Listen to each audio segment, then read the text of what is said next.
Flori de sânge Can Cecler este o poveste captivantă de dragoste care s-a născut din răzbunare.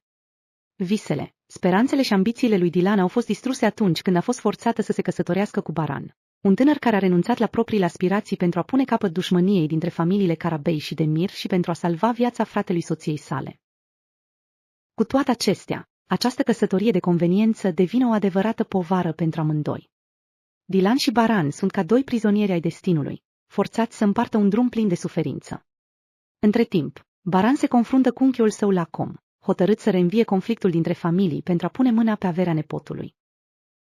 În ciuda urii și amărăciunii, între cei doi începe să se formeze o legătură profundă. Această căsătorie aranjată se transformă treptat într-o viață de familie autentică, plină de dragoste, loialitate și lupta pentru un viitor comun.